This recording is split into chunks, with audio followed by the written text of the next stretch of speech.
You are not Mr. Smith.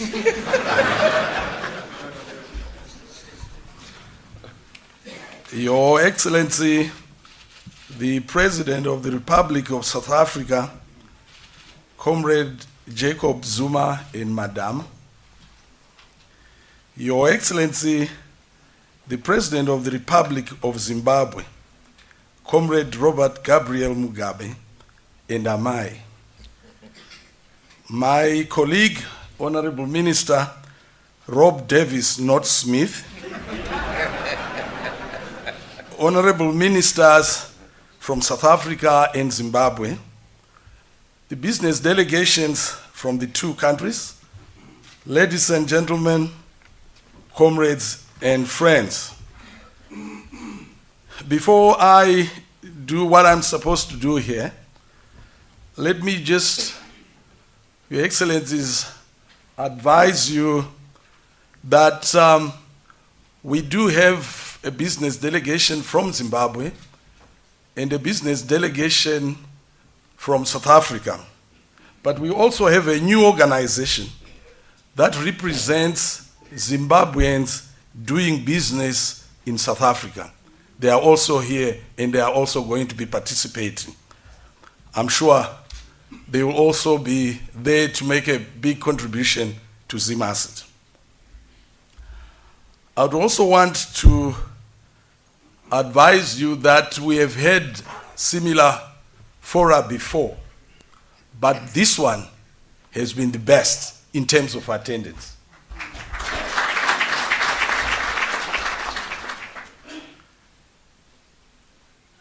I think it's an indication of the huge appetite for investment back home, and also the warm bilateral trade relations between our two countries. But I think most importantly, it's because of your presence, Your Excellencies. Can we give them another round of applause?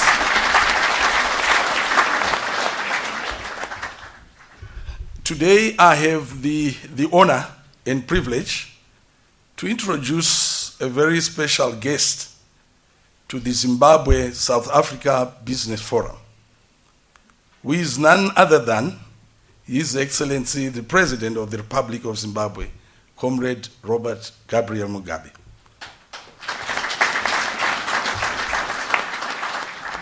Born on the 21st of February, 1924, at Kutama Mission, His Excellency, Comrade Mugabe, played a leading role together with other nationalists, notably the late Father Zimbabwe, Dr. Joshua Nkomo, in the liberation struggle that culminated in the emancipation of the people of Zimbabwe from the colonial yoke of Britain in 1980. Under His Excellency, Comrade Mugabe's visionary leadership, government has pursued mutually beneficial friendship and strategic alliances with the neighboring and regional countries.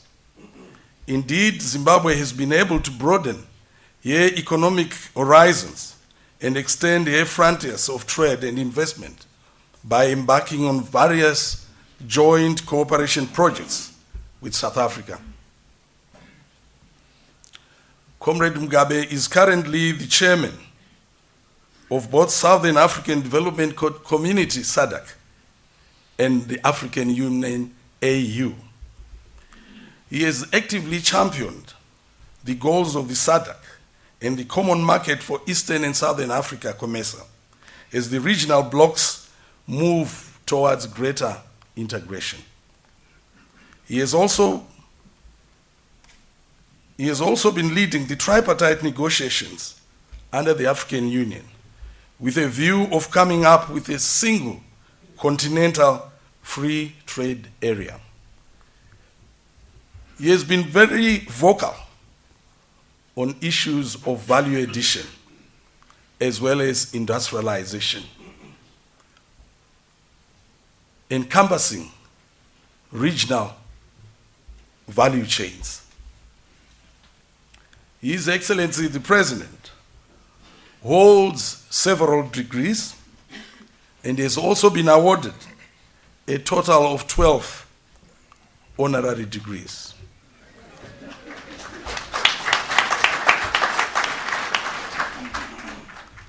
Your Excellencies, honorable ministers, distinguished guests, ladies and gentlemen, today we are honored to have this great revolutionary amongst us. It is therefore my singular honor and privilege to call His Excellency, the President of the Republic of Zimbabwe, Comrade Robert Gabriel Mugabe, to talk to the Zimbabwe-South Africa Business Forum. Your Excellency, sir.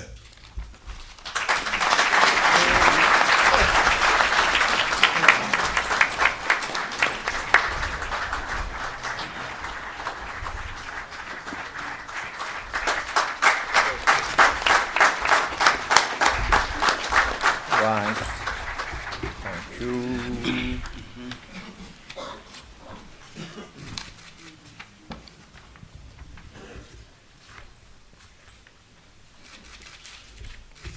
Your Excellency, Comrade President Jacob Zuma and Madam, Honorable Ministers here present, ladies and gentlemen, comrades and friends.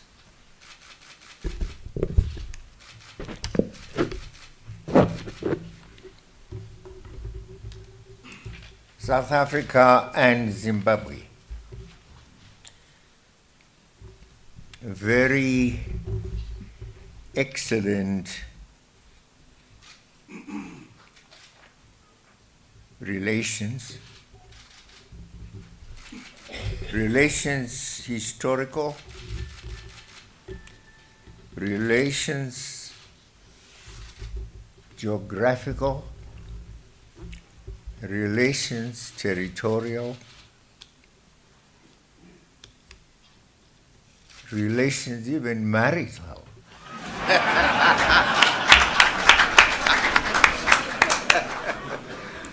we still owe cows, of course.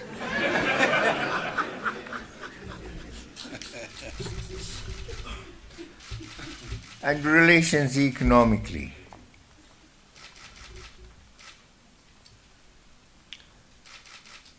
President Zuma spoke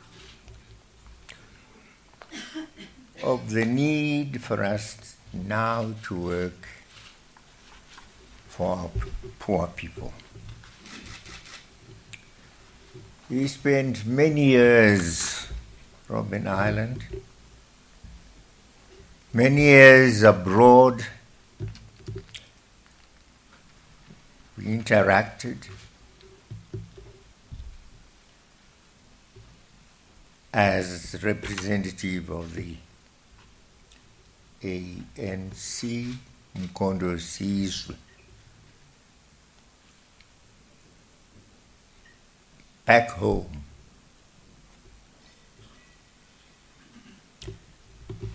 Delivered under the leadership of Madiba, a new dispensation. It was a political dispensation.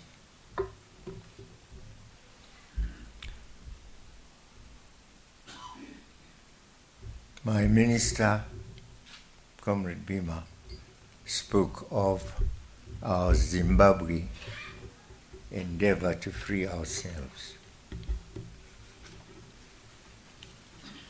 A number of leaders now gone.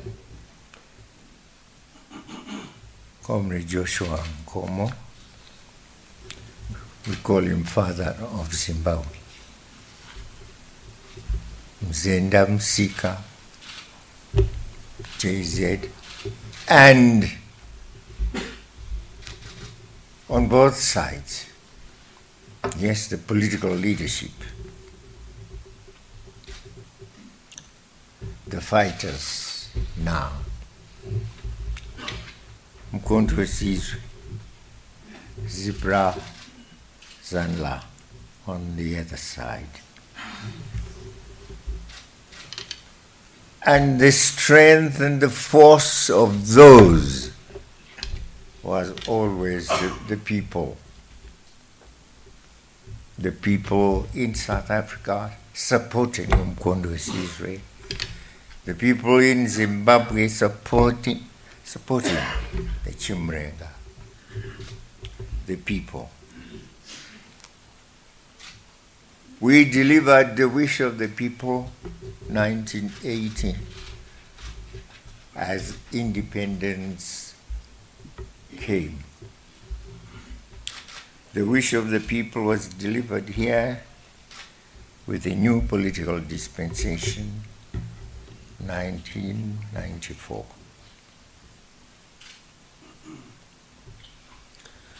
What President Zuma was emphasizing was that we delivered political independence. We did not deliver economic independence. And that was the story throughout Africa. People were politically free. No apartheid, no racism. Yes, you couldn't be arrested for nothing.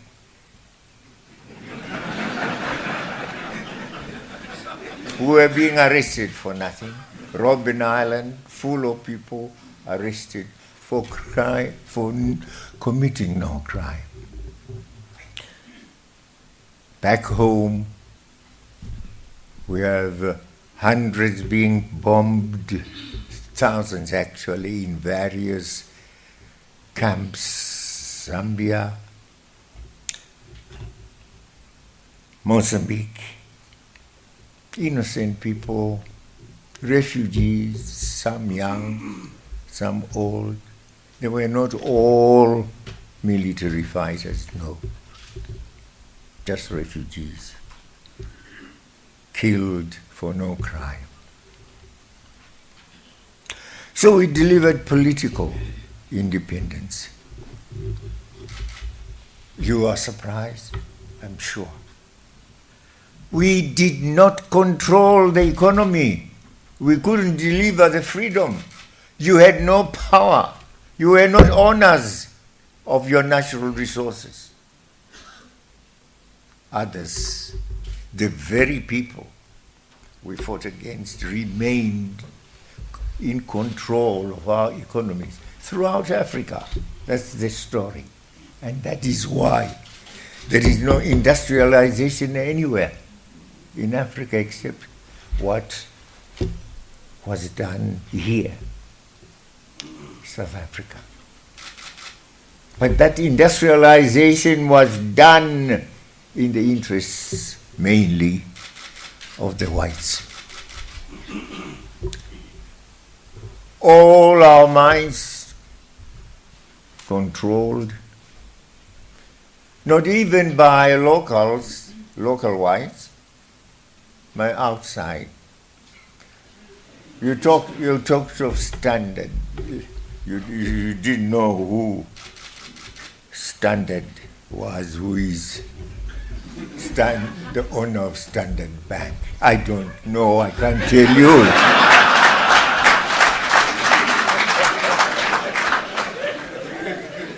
But I know the country.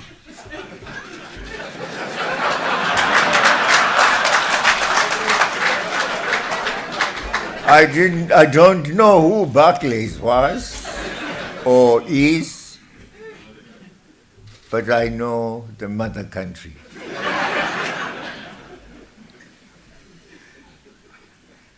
They control us to this day. We haven't delivered. Not even. Yes, we took the step because we had negotiated it at independence at Lancaster House, that the land should come. The land should come into our hands. And Margaret Thatcher had agreed that there should be that land reform. And we embarked on it in accordance with the Constitution. We took it from Ian Smith. and Company. Rhodes was now long dead. Long live dead Rhodes.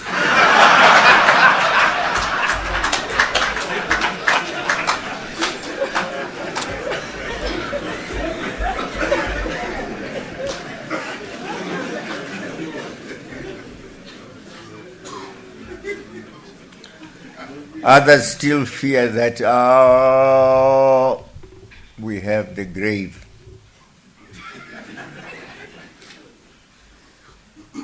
We can't say you merely have a statue.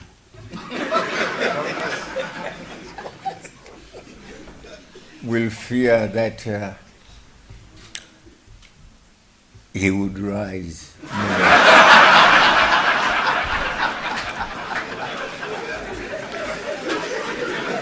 If people don't rise from statues, they rise from graves.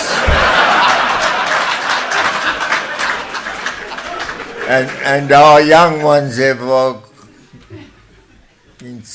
insisted that we remove their grave.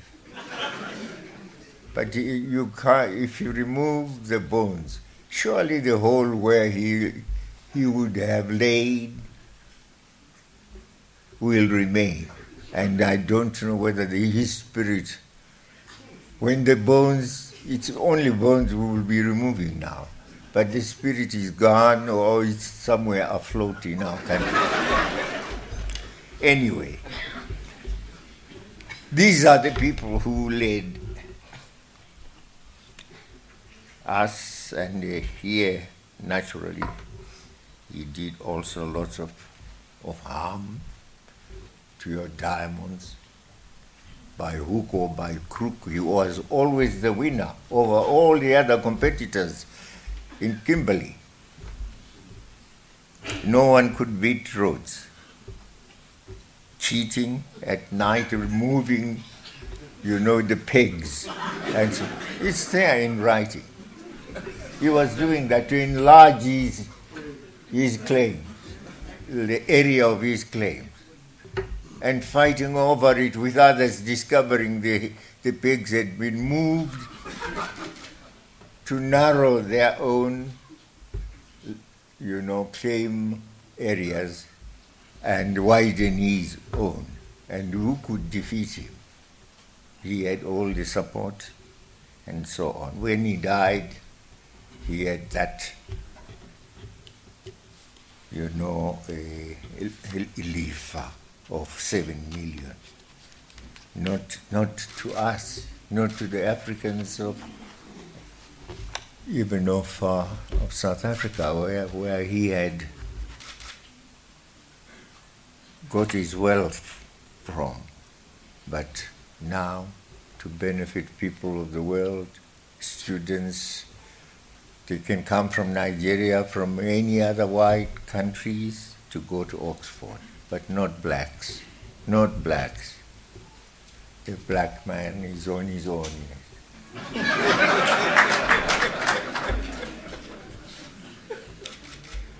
So there it is. And our Zim asset recognizes that the agenda shall be a sustained agenda of adding value. But alas, add value to what? You don't add value to somebody else's natural resources. We must own the natural resources first. Make them our own, hence indigenization and empowerment. You indigenize, take and make.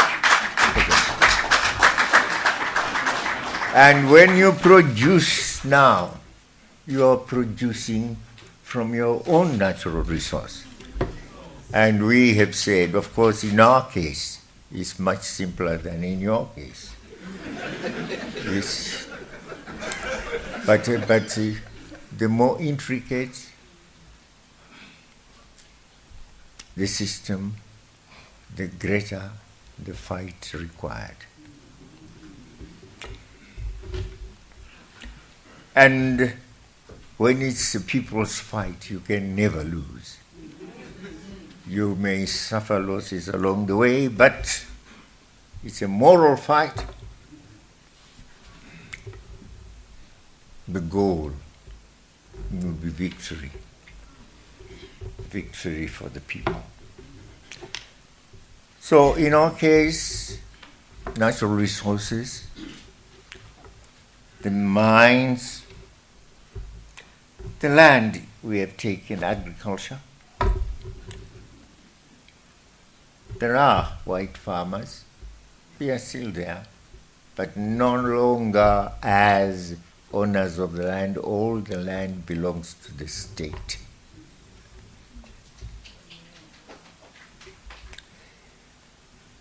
They will farm on the land as they are doing and produce now. As people, some of them have the citizenship,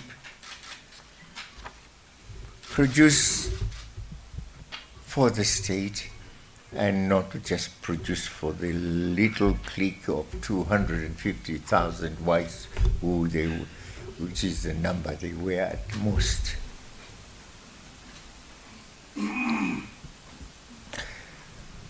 So there has to be at the base of beneficiation, ownership by the people, hence indigenization and empowerment are a very vital tool. And this is what we would want you to consider. And consider very seriously, I want to thank the business communities, South Africa, Zimbabwe, and even the 50 who represent those Zimbabweans doing business in South Africa. At this one, we are all one.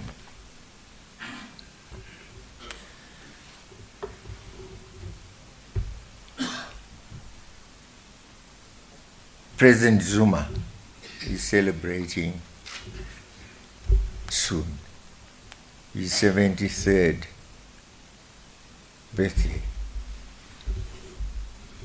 I've celebrated my 91st.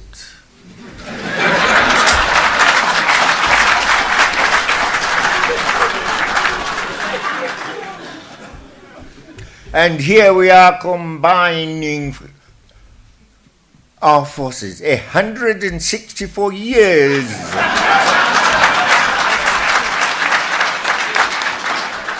The weight of that on the decisions you're going to take cannot be overhauled by anyone in the future, can it?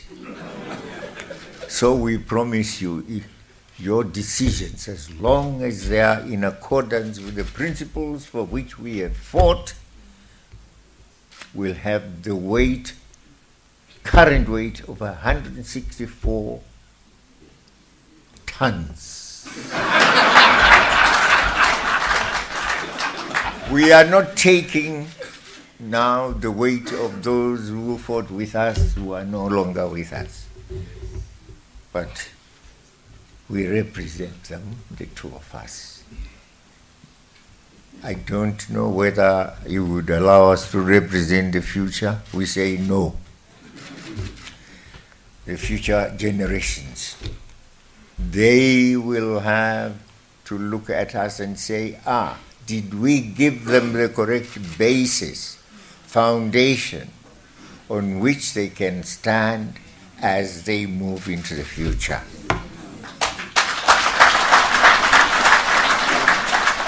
So we are happy to be with you.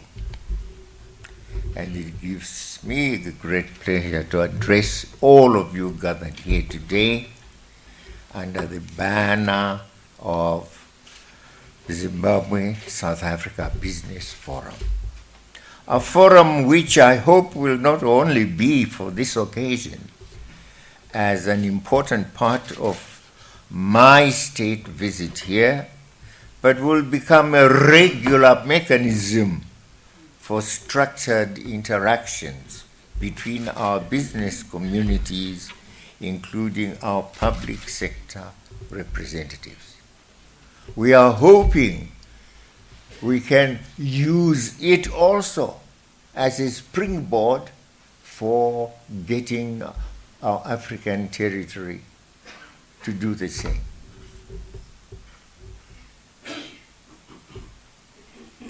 We tell you, independence is only a half measure in most of our African countries. Some don't even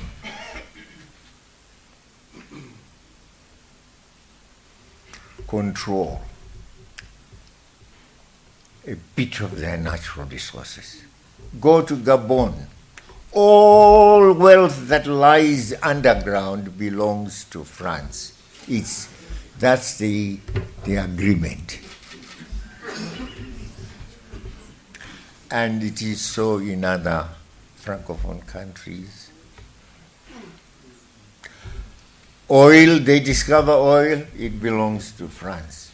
They discover diamonds, they belong to France. And the miners will be naturally French. And what apportionment you are given, perhaps 12% of the earnings from oil, 15%. It's terrible.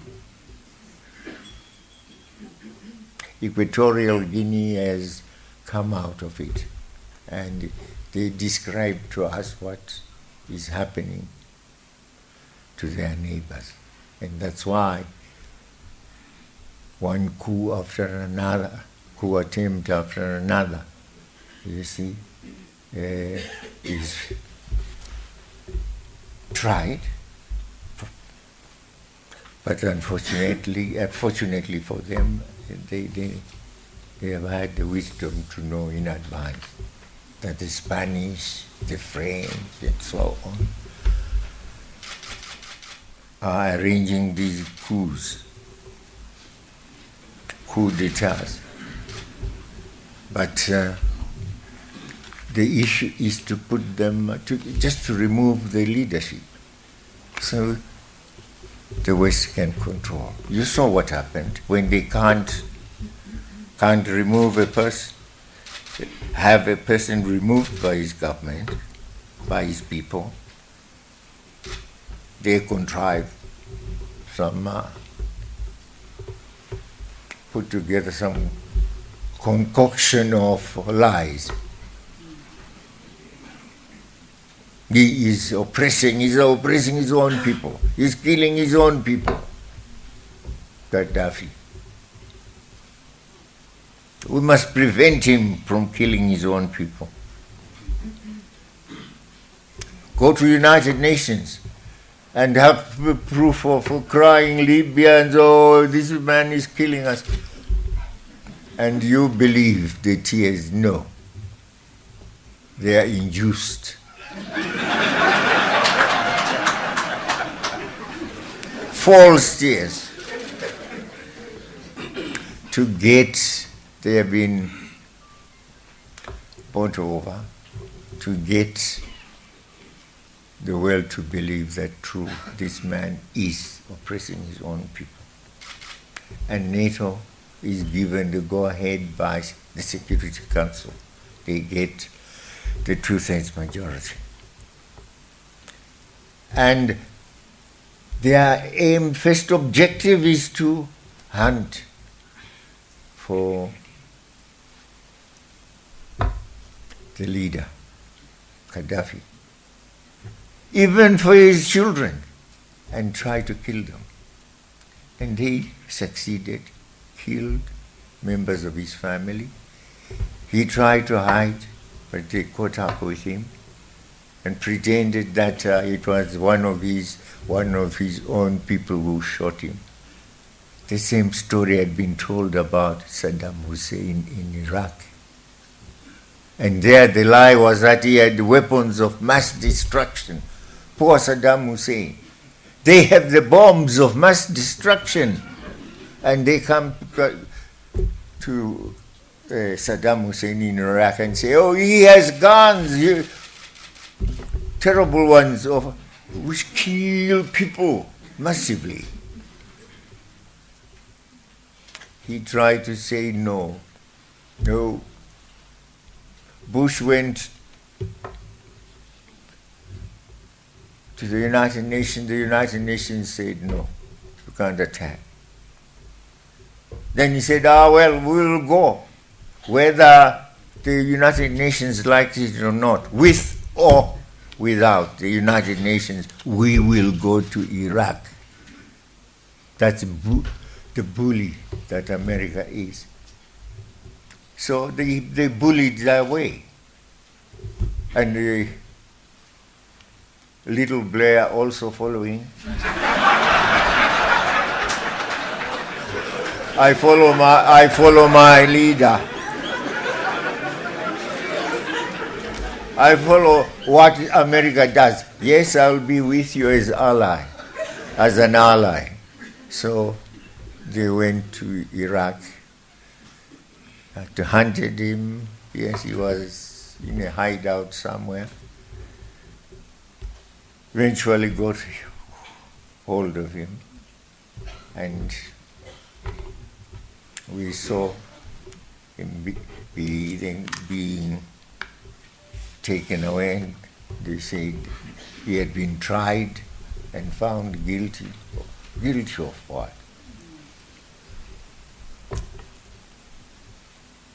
Of ill-treating his people, and he was hanged. Bush and his brother had a company sucking oil in Iraq. At the end of the day, they said, we made a mistake. He did not have weapons of mass destruction. You see, damned imperialists. That's how they want to do it.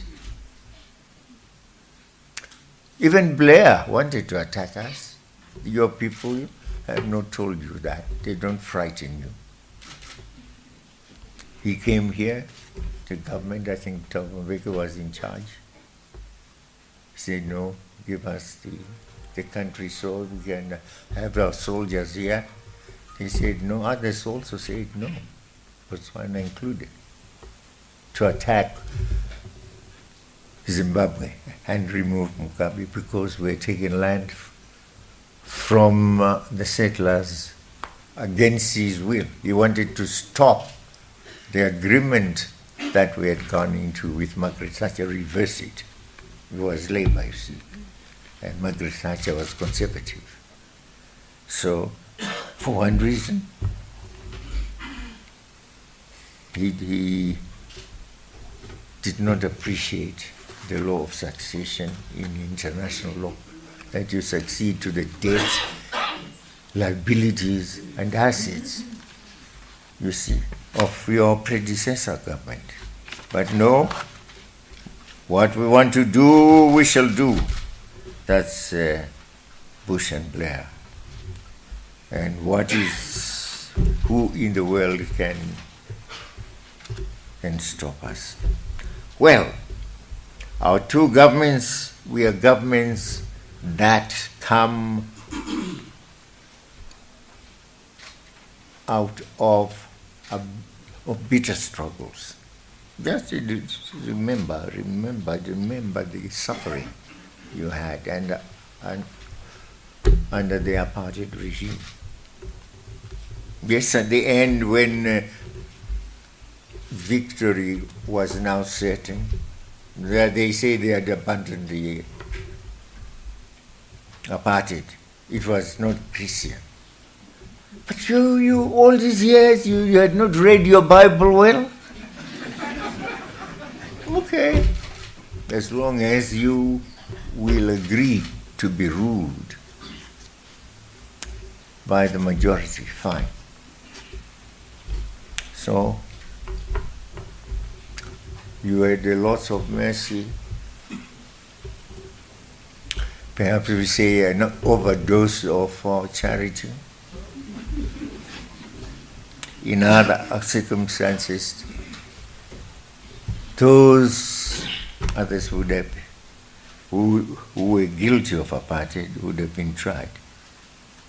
But we also, having promised and pledged during the fight that we will wipe them out. But also we had a touch of Christianity. And even Ian Smith, we allowed him.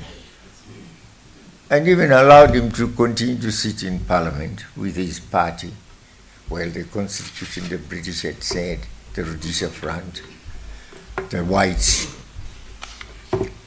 will have their representatives alone. The Constitution stated that their constituencies will not be contested. The whites alone should be left to have 20% of the House of Parliament. That is 20% out. That is 20 out of 100. Blacks could not contest. It was a racist provision. But Nkomo and I said, fine, since it had just a duration of 7 years, we can allow it to run for 7 years, and after 7 years we will amend it. So after 7 years we said, no, Ian Smith, that the racial representation is gone. And an amendment was done to the Constitution. We abolished the 20 separate seats, but the whites could contest like anyone else. So there you are. This is what those before us did. But compare what we have done to them with what they did to us. But we said, fine, we are a charitable people, African people are charitable apart from the Christianity, and let's live as peaceful people, all of us. Reconciliation, we had it. Here you had it even, I think, statutorily done. So we have reconciliation. We want peace. We have said to ourselves there was no need to fight anymore because there is now peace. But this did not mean that there was no need to equip our people, to give them power, to give them the right of ownership over their resources. No, because that was the objective for which we fought. We didn't just fight for the vote. We fought for you to have the freedom to use the natural resources as your assets in business. Land,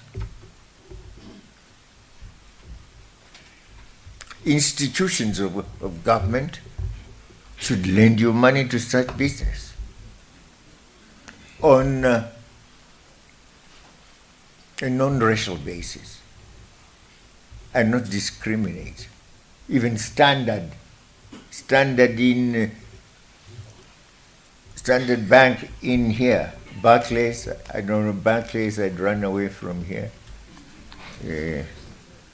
They come back, I'm sure.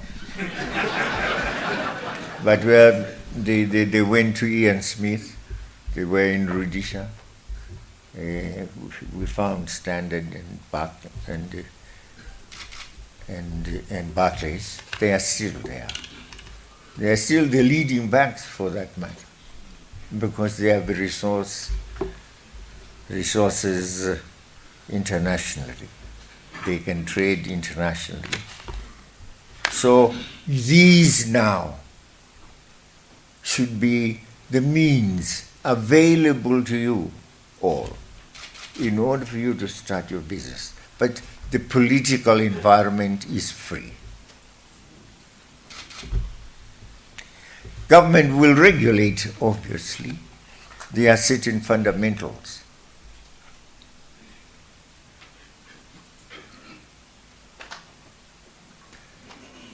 If it's to be ownership, African ownership, black ownership, it must be truly so. The story of groups visiting the president in his province of KwaZulu is also true of us. People come and say, we have put together our group. We have a claim, a coal claim we want to mine.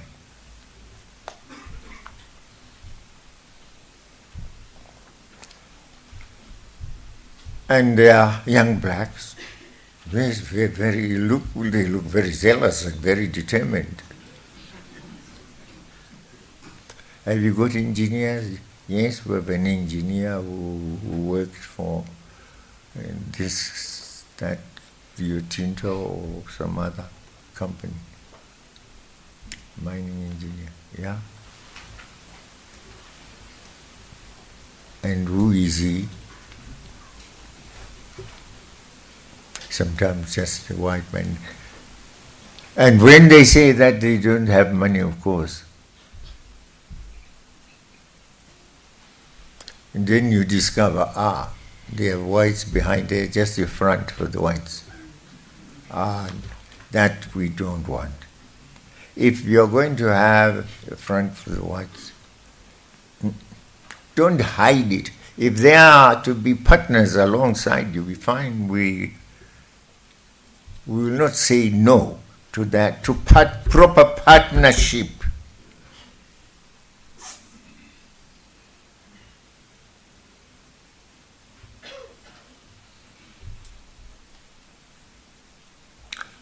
We have just now started mining our diamond. And government is supposed to, the first mines, those who started, we had not established our Indigenization Empowerment Act.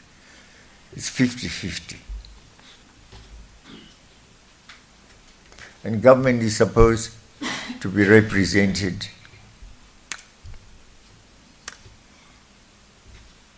by individuals who are really alert people. You say, yeah, you quite well educated, skilled, you represent our side. This is the Chinese side. They have 50. And what do you find?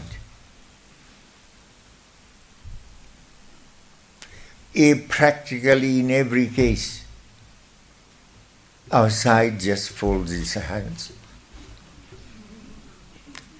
And all the management is done by the other side. But what is it? It is that kind of partnership we don't want. We would want to see, if you're representing the government, that you truly are in the management. You truly are also aware of the processes of the mining system.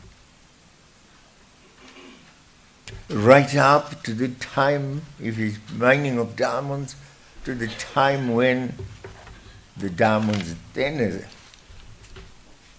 are selected, and it's a very, very intricate manner. You must be there.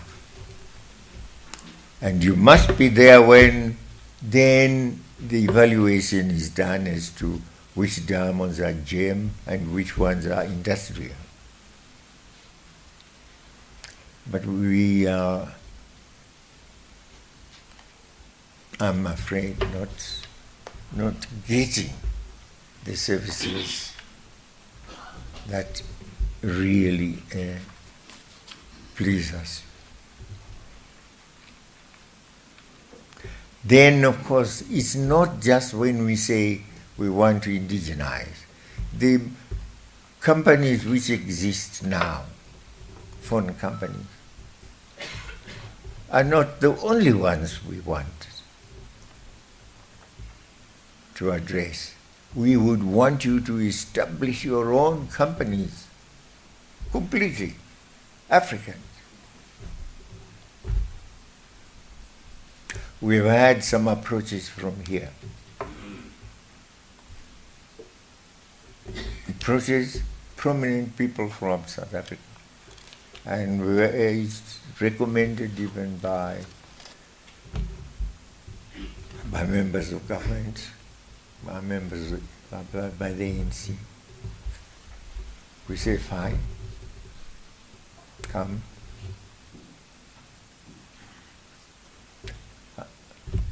What is your partnership? Who do you have? We have some Canadian from. What Canadian for?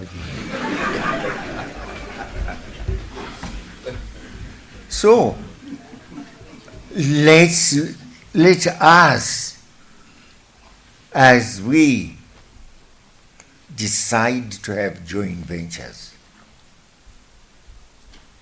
South Africans, Zimbabwe, have our own, entirely our own manpower, entirely our own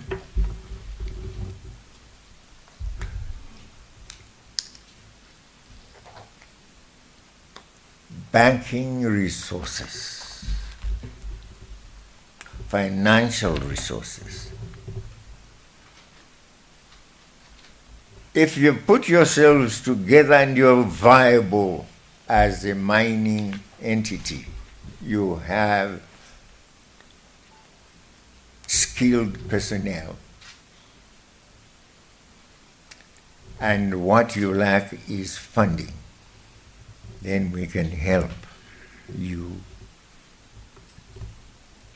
borrow from the resources that government can make available.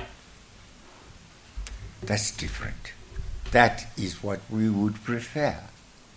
If you can borrow your own resources, do borrow your own resources. Anyway,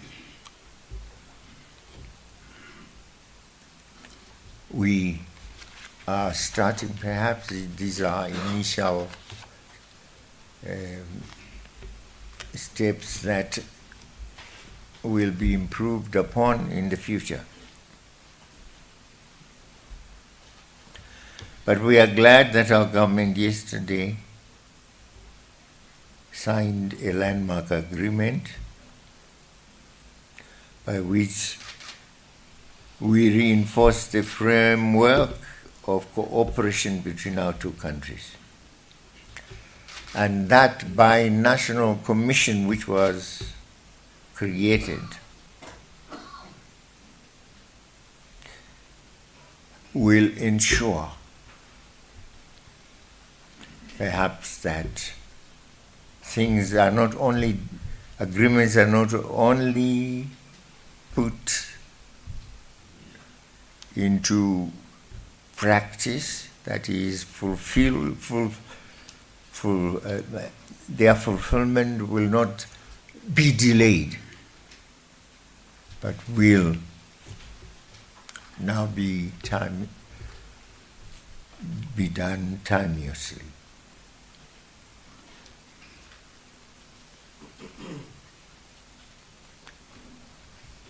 But as President Zuma said, even though we have this National Commission. And we're giving it that weight I made reference to, of 164 tons. It's 164 tons just to give you the weight. But you will be the doers. You will be the people, the partners actually. And you will be the operators. We will ensure that there is definite operation taking place. Well, we have embarked upon a new path. It is a new path replete with countless opportunities to promote the economic development and improve the well-being of our respective countries and peoples. People-oriented.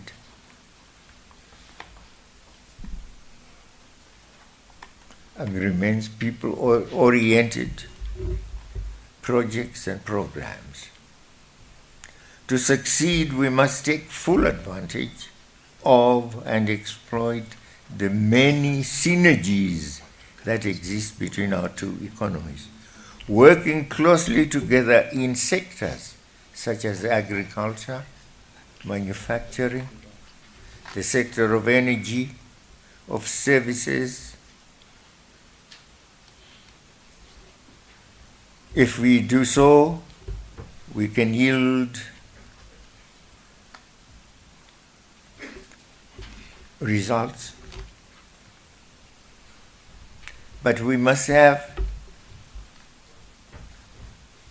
persons who are skilled, champions able to compete and make their mark beyond our national boundaries and even beyond our own region.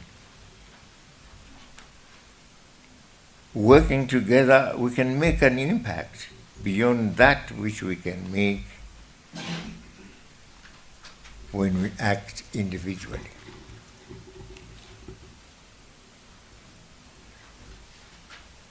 I'm encouraged that we all recognize the value and advantage of working together, clearly evidenced by our presence here today. But we must go beyond the motions and the gestures. We must, through our actions, bring about the realization of the aspirations that first propelled us to this meeting.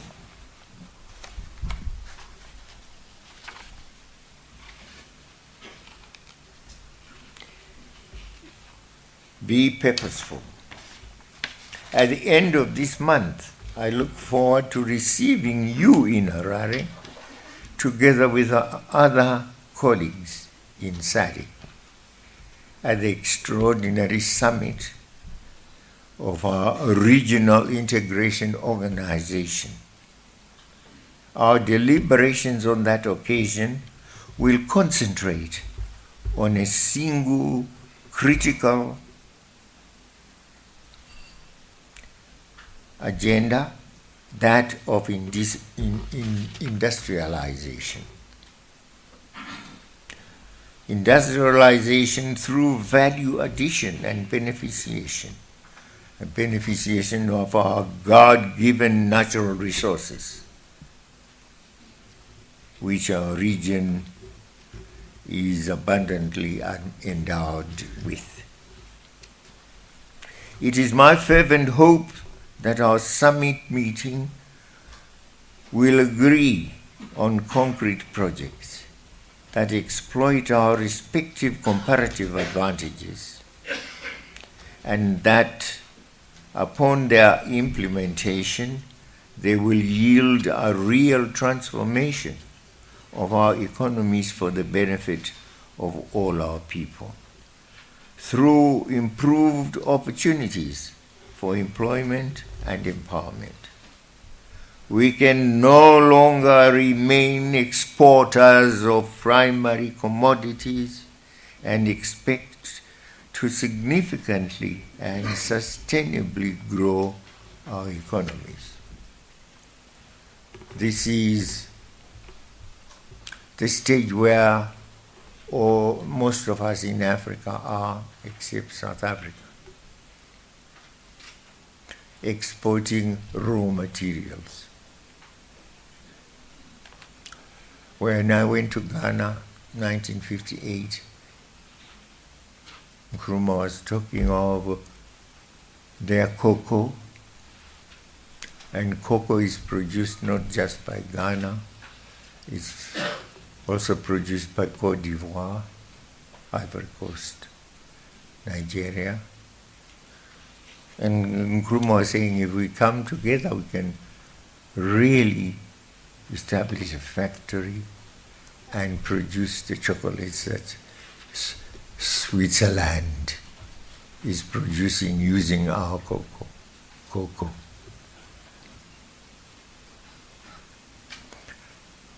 But have they done it? I don't know whether there are chocolates yet produced. We still send cocoa. They don't pronounce it as cocoa. They say cocoa. Cocoa. They still send cocoa to Switzerland. When, let me tell you, how I got surprised on one occasion. It was my first visit to Dubai. I've told this story to some of my ministers. I looked around. The whole area is desert, not a single tree growing. Then my host says that we want to show you around a few factories. There is a British tea factory. Let's go to it. I say, British tea factory, desert like this, where do the British tea? So we went to the British tea factory. There was a young Briton there who was manager, and he was very happy to receive us with smiles and so on. Oh yes, you've come to look at what we are doing. He said, yes, a tea factory. Where do you get your tea from? He looked at me and smiled and said, yes, we get our tea from Zimbabwe, Malawi, Kenya and Tanzania. And I say, and what do? We blend it. That is what we call Earl Grey. Earl Grey tea. English tea. And it's written English tea. I say to my, oh goodness me. And he went on again to say, those four teas we blend are not the only ones. Next year we will import some from India and Sri Lanka to make them 6. And it will still be English tea. Very English.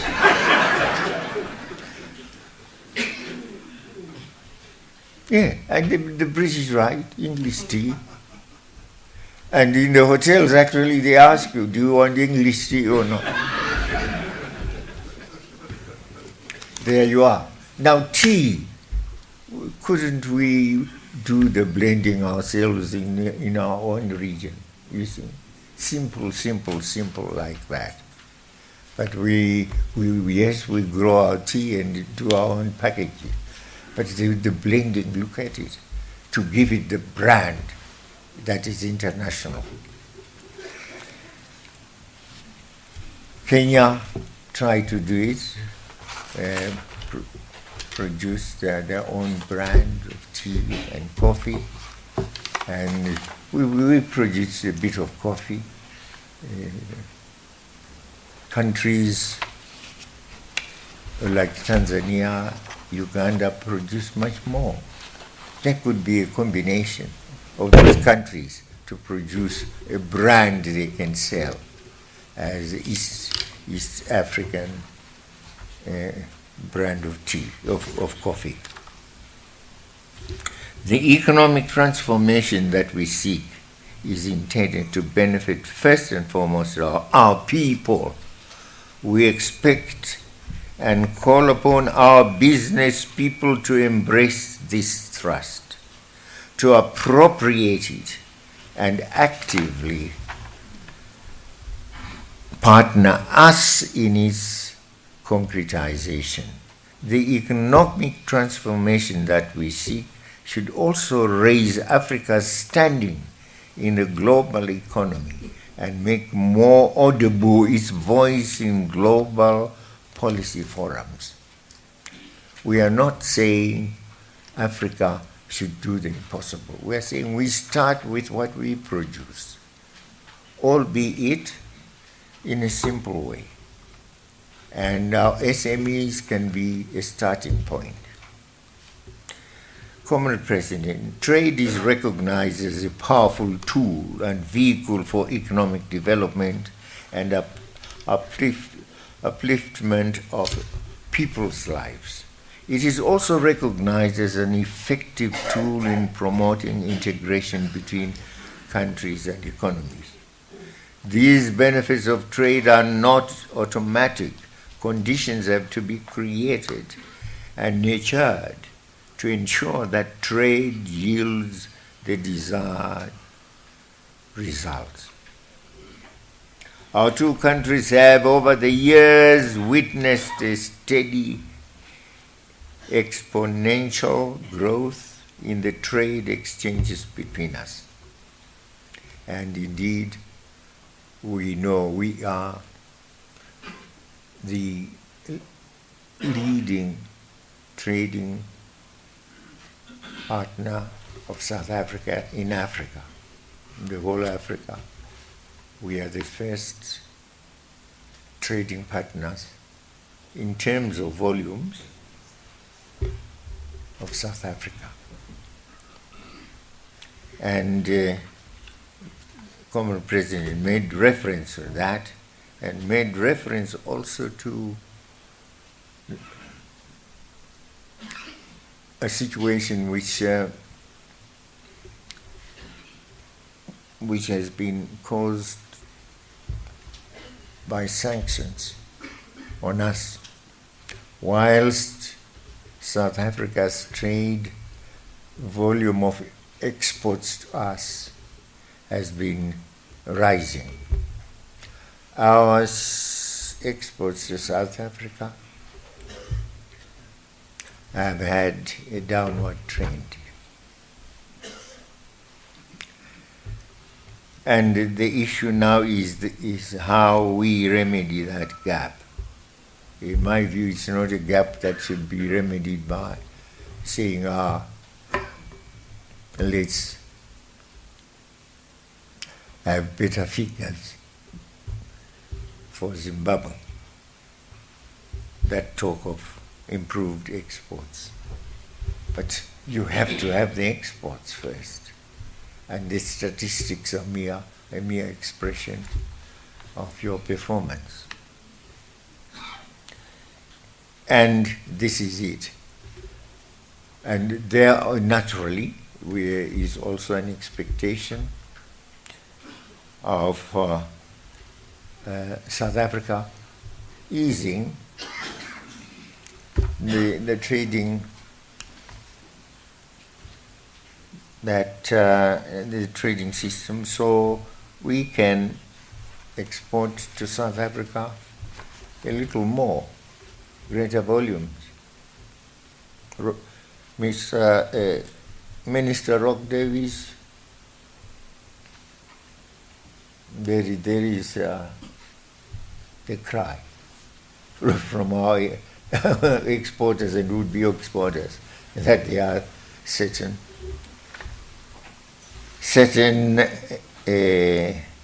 measures that South Africa is taking, or postures that he takes, that make it impossible for us to increase volumes of exports. Our two countries are agreed that this imbalance is neither sustainable nor desirable. If we are agreed on it, well, let's study ways and means of improving the system. It is in our mutual interest to restore a relationship of equal partners in our bilateral trade.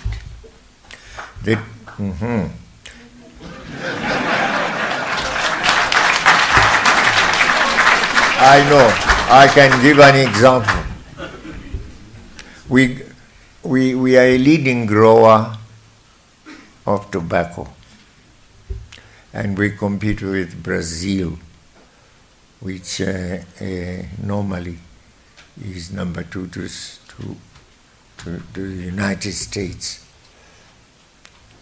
as grower of tobacco. And when the season is not that good in Brazil, and we are that good, so we become number 2. But this is not to say we are the only growers of tobacco. China is probably the first grower, but also the most massive smoker of their own tobacco, plus our own too. They smoke a lot. So, well, they smoke a lot. We provide for their appetite to smoke. Whatever our doctors say, and I have a doctor in my team, and he listens to the voice of WHO, which says smoking must be discouraged. Smoking must be discouraged. Not growing must be discouraged.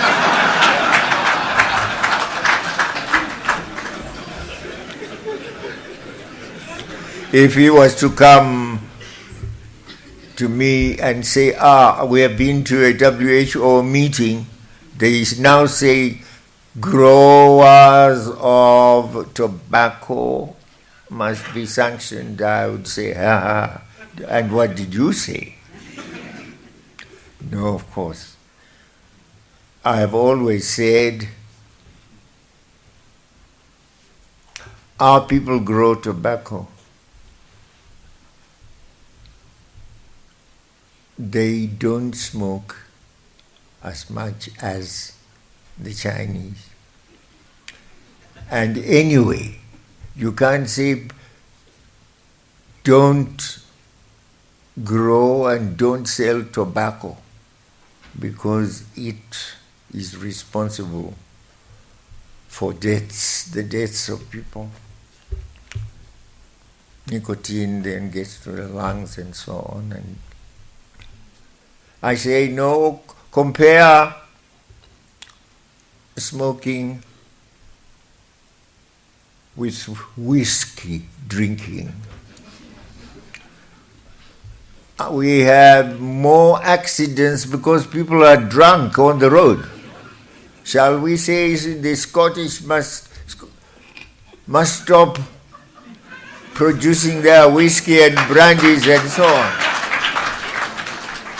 Let's hear someone suggest that stop producing whiskey, brandy, and so on, and let people drink Coca-Cola.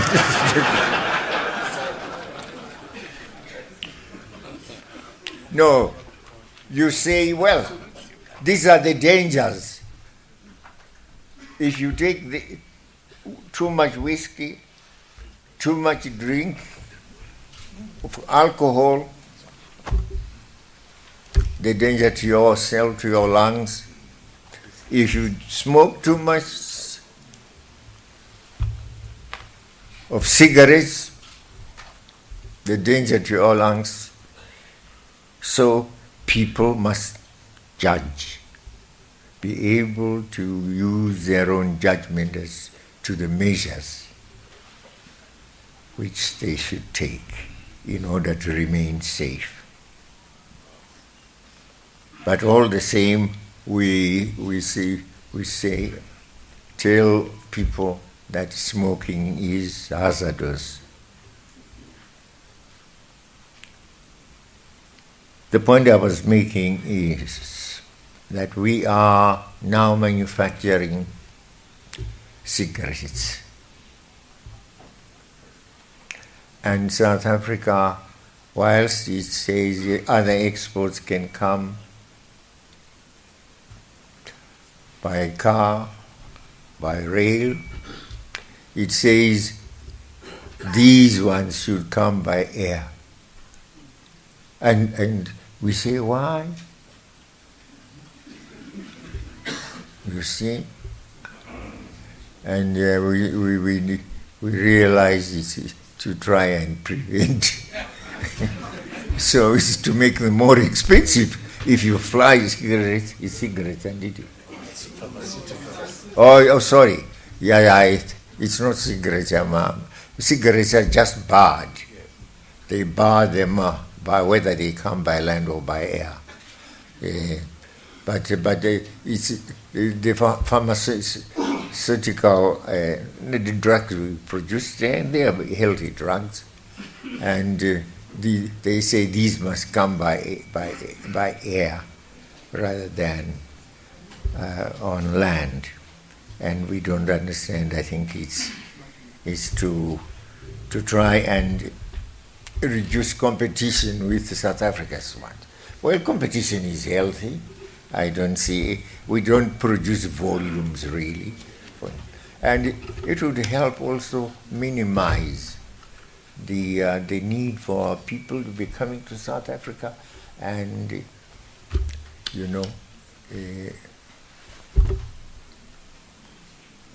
lying here in South Africa and causing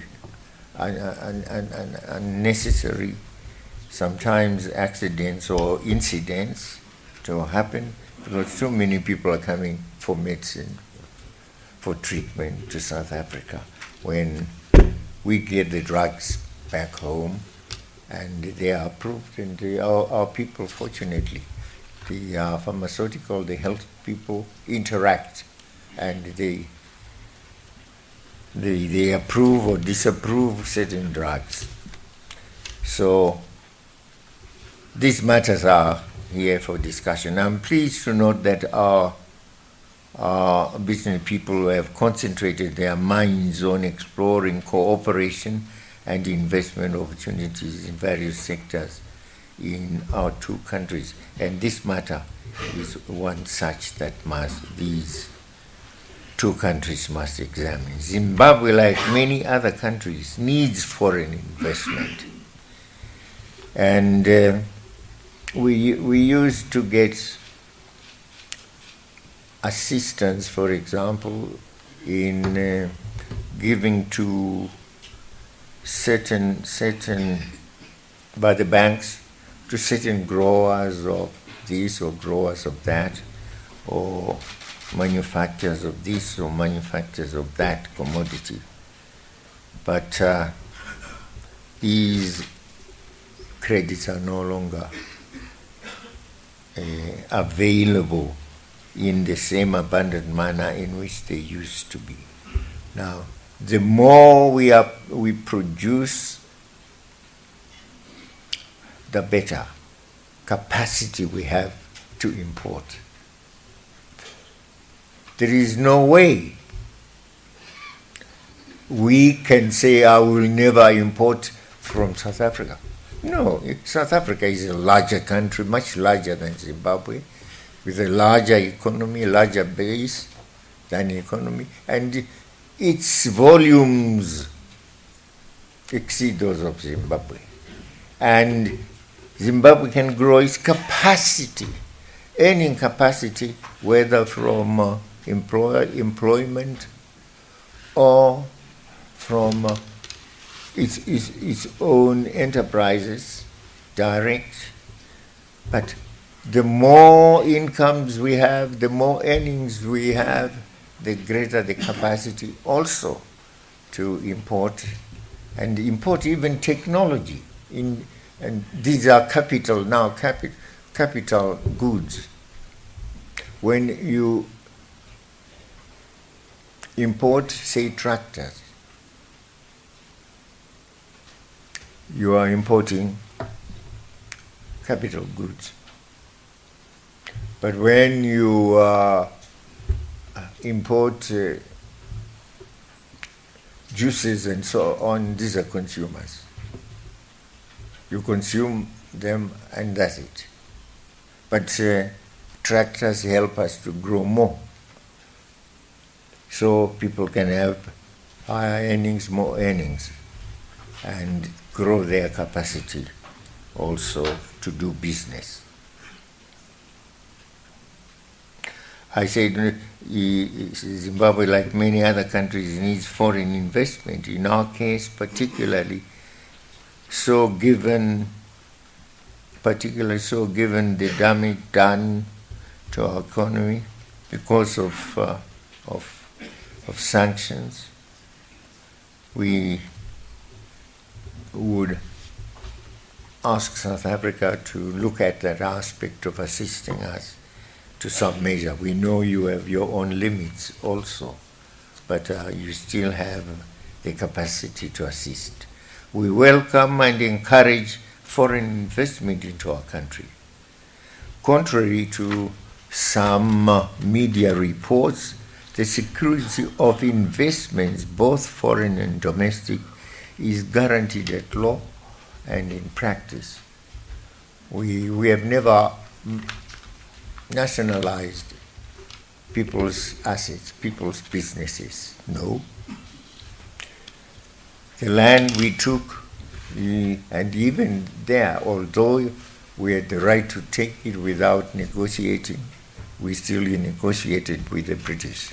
We have not nationalized a single item. The British have about 400 companies in our country. In spite of the fact that they imposed sanctions on us, we didn't retaliate by saying these companies will not operate. No. We are, as a government, intensely working towards improving the investment climate in order to achieve increased inflows of foreign direct investment into the country. Institutionally, the one-stop shop investment center at the Zimbabwe Investment Authority, which will drastically reduce the waiting time for the approval of investment proposals, should be operational in a matter of months. Work is already underway to improve the ease of going business in Zimbabwe, or going to business in Zimbabwe, or doing business in Zimbabwe. So our ministers, economic ministers, are saying, come, we do business. Come, we can be joint partners. Comrade President, ladies and gentlemen, I am informed that among those present in this meeting are some of my compatriots who are resident here in South Africa. Their presence is yet evidence of the many ties that bind our two countries and peoples. My compatriots, being an asset to our two countries, we intend to share their skills and capacities equitably. We are glad, we hope they are not disgracing us, that they are doing business as it should be done, honestly, with integrity. It is with this in mind that the government of Zimbabwe is in the process of developing a national diaspora policy which should be in place before the end of the year. The national diaspora policy intends, among other objectives, to create opportunities for the Zimbabwean in diaspora to contribute through their investment as they work in South Africa and elsewhere, to contribute their investment, their skills, their expertise, or other capacities towards the development agenda in the country. They can be also organizing a business, they can be building homes for parents, for themselves. That is welcome development. They can be participating in businesses. The development agenda is anchored, of course, also on Zimbabwe.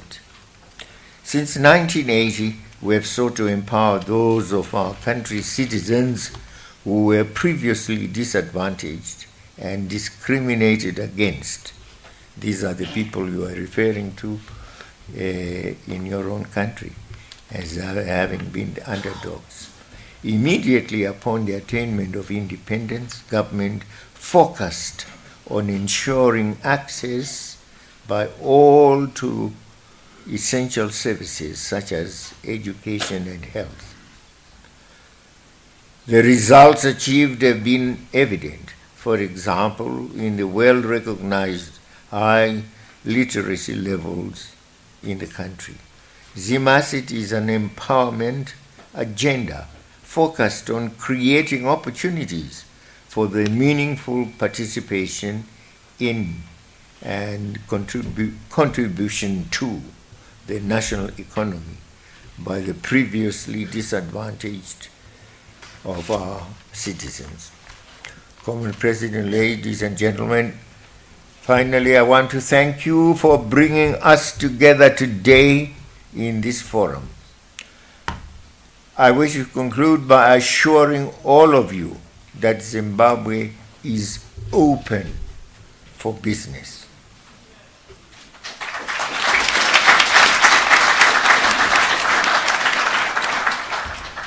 Zimbabwe is a genuine, sincere, and serious partner to all those who are similarly disposed. And so we look forward to partnering you in our economic development agenda. I'm not suggesting that you come for employment. I'm suggesting that you come for better things as employers yourselves, as doers of business, together with us. And come well equipped. You can come in mining, in fact, on joint ventures. You do mining here. We do mining in Zimbabwe. So it can be 50-50. We are partners. We form a company on 50-50. We mine in Zimbabwe and we mine in South Africa. We carry out agricultural projects that you think can add to your own capacity. Perhaps you are manufacturing certain things out of cotton. We grow cotton together. And here we can see what our joint venture can do in the cotton industry, manufacturing. So there it is. And I would want finally to say, well, we are not just appealing to men, we are appealing also to the ladies.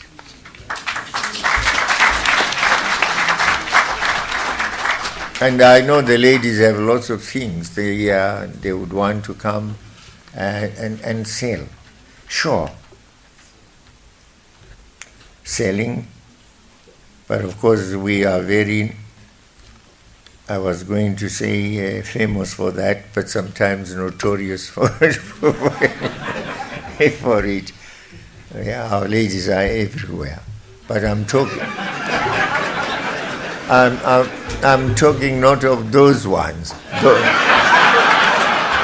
Those ones are really supporters of families. You see, they need, and they are more careful than the men.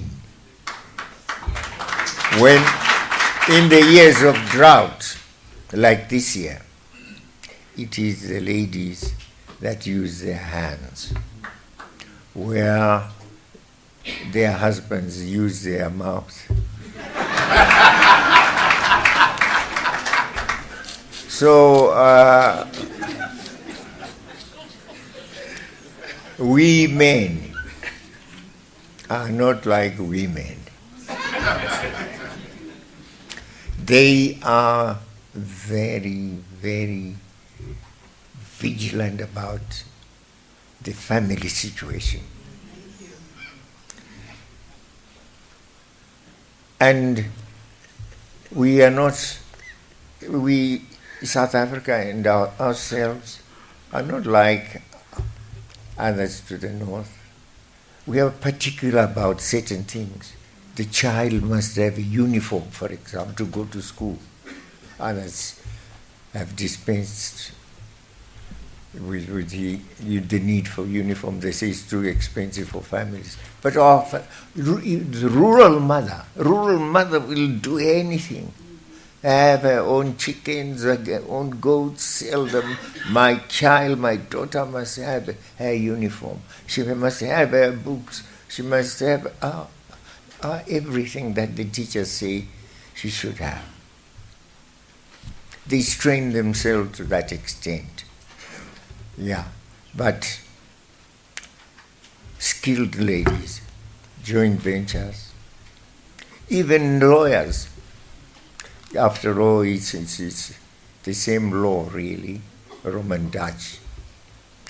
You can have partners, joint, or a firm here can establish a branch in Zimbabwe and practice also there. So there it is. And I hope our people who have come here will have done their own exercise and established that there is really that great wealth of friendship and alliance. And as I say, let us be open. Tell the true story of Zimbabwe, our Zimbabwean people. And I think all sectors except agriculture are represented here. But those who are here can speak about, industrial enterprises that can be established back home. I want to thank you, and thank you for listening. And I want to assure you that South Africa and ourselves are really inseparable allies, inseparable siblings, and we should ensure on the basis of this alliance, on the basis of this family togetherness, that our people for whom we went to prison, for whom we suffered so much, sacrificed so much, are beneficiaries of independence. It's sad to see our people still in the same condition as they were before the political dispensations of both countries. Let us please, we business people, with government assistance where necessary, ensure that there is transformation in the lives of people. That they have better homes. There is open land for them to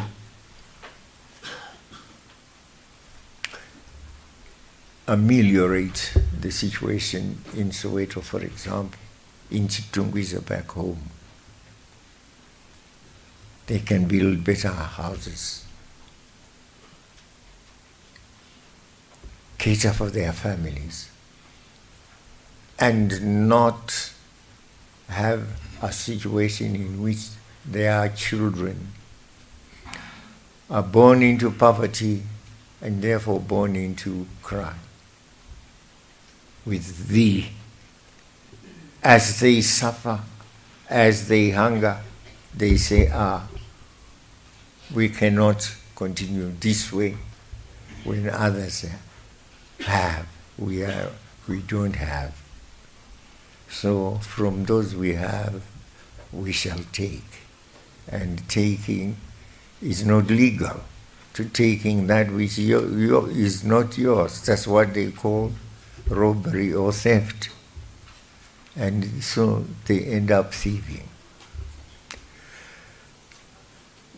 I want, Comrade President, to thank you for the opportunity we've had to present ourselves and for the joy we've had to be your guests and to be,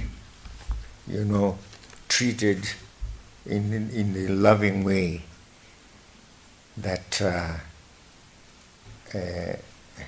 has made us feel so comfortable, feel so much at home that I'm sure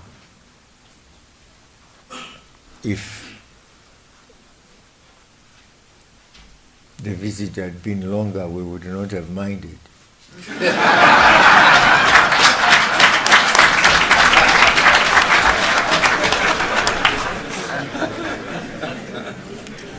But of course, we say South Africa is our second home, and we come here quite often as individuals. We come here, as I say, also sometimes when we are in trouble and we seek medical treatment.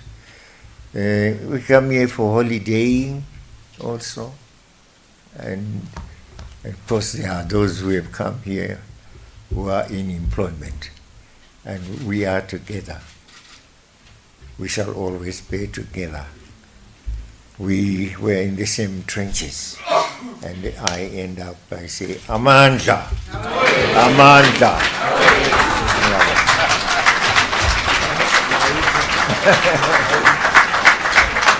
I didn't